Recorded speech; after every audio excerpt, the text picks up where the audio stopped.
les gars, toujours décidé pour cette battle? Toujours. Toujours décidé. On avait parlé du chevet. Bah, le problème c'est qu'il est presque terminé quoi.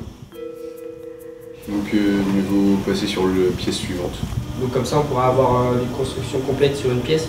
On aurait toutes les étapes, du début jusqu'à la fin, du choix des bois jusqu'à la finition, et comme ça on pourra construire notre démarche d'éco-conception du début de la construction jusqu'à la fin. D'accord, donc toi ton objectif c'est de se dire on prend une pièce dès le départ, comme ça la notion d'éco-conception on l'applique au début de la réalisation. Ouais, c'est ça. Et ta prochaine pièce c'est quoi? C'est le coffrage, ouais, le coffrage. D'accord, c'est ça que vous aimez le plus. Ouais. On aime bien le coffret.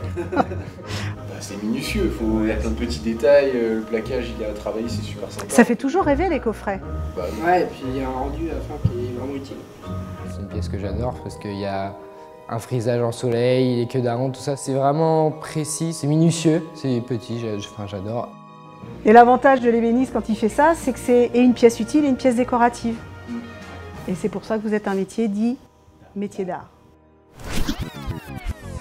Il y a plusieurs métiers dans le domaine du bois. Donc il y a les charpentiers qui eux font plutôt tout ce qui est du coup les charpentes, donc c'est ce qui permet de soutenir les toits. On a le menuisier et l'ébéniste, et souvent les gens confondent les deux.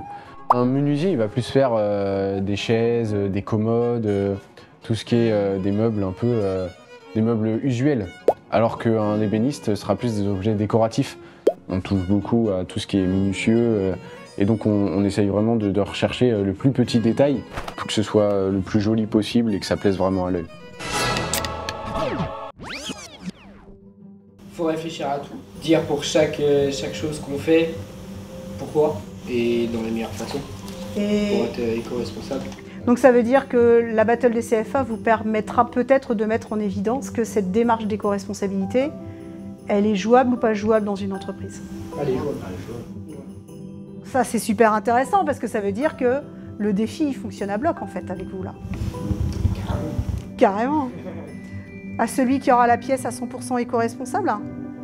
Le but ultime serait de faire une pièce 100% écologique et de là est venue l'idée de s'affronter entre nous pour pouvoir avoir une pièce la plus écologique possible.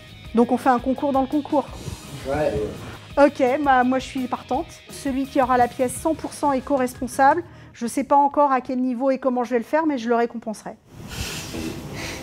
ça marche. Par contre, il faudra me le prouver. Donc par A plus B, vous allez m'apporter tous les éléments de toute votre boîte à bijoux et vous me direz ça c'est éco-responsable parce que ça vient de là. Pas de soucis, ça marche. On part là-dessus. Bingo! C'est sympa, c'est un bon challenge. Ça va créer vraiment encore plus de cohésion et de lien. On va toujours être là à chercher qu'est-ce qui peut être le plus écologique, on va demander aux autres, on va s'informer. Et donc ça va vraiment nous pousser à cette démarche d'éco-conception, mais en groupe. Les gars, en résumé, du coup, on se retrouve avec deux choses. La battle à gagner et le concours en interne à gagner. On sera juste premier égalité de toute façon.